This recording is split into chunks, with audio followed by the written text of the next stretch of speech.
Evening VC. Alright, we're continuing on with the Acid Archives Diaries series that Dom got going, and there's been quite a lot of videos done already. Only maybe 2,500 more to go to get everything in the book, but hell, this is fun stuff. I got another one here. This one may not be for everybody, but I gotta tell you, it's a surprisingly fantastic record. That's Lie, the Love and Terror Cult by Charles Manson on Awareness Records. This was released originally in 1970 on Awareness Records. ESP Disc at one point reissued this, and this is a 1987 copy on Awareness Records, where royalties from the sale of this album are being paid to the California Victims of Violent Crimes Fund. So the Awareness did this reissue to try to help people in California dealing with violent crime. So the man who was their leader, the charge of multiple murder, Charles Manson, cult leader. This is he's a better singer than he is a guitar player, but he plays guitar on this. He plays timpani, I think was the other instrument, and there are some backup female singers at times, a few other people in the group, some bass, just a few other instruments.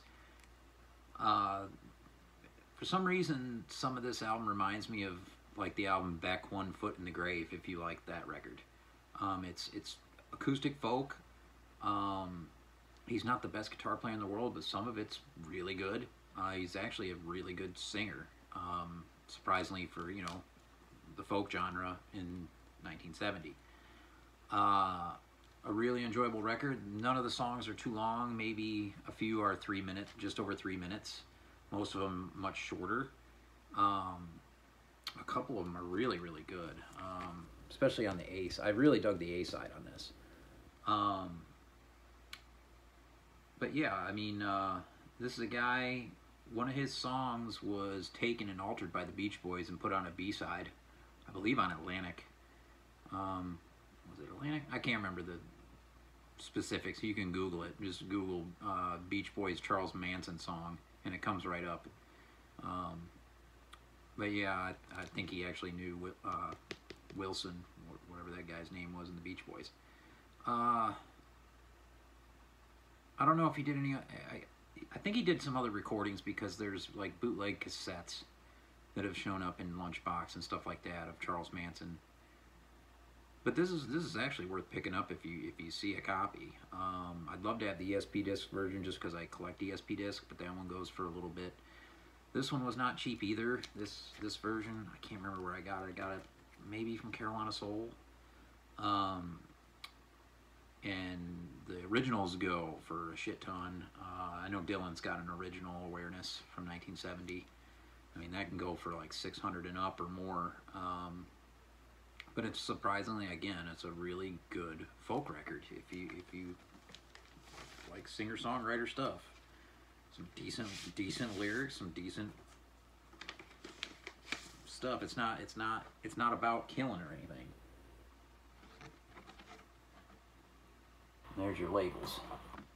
Well, I mean, he does have a song called "Cease to Exist" on the B-side, but I don't know. It's not crazy stuff. But it definitely is one that would fit in the Acid Archives book. There's a few songs that can kind of, well, I don't want to say lean on sight, but and not really garage. I don't know. It's more acoustic folk than it is anything. This is a surprisingly really good record. What can I say? It's Charles Manson. Get into the serial killers. Peace.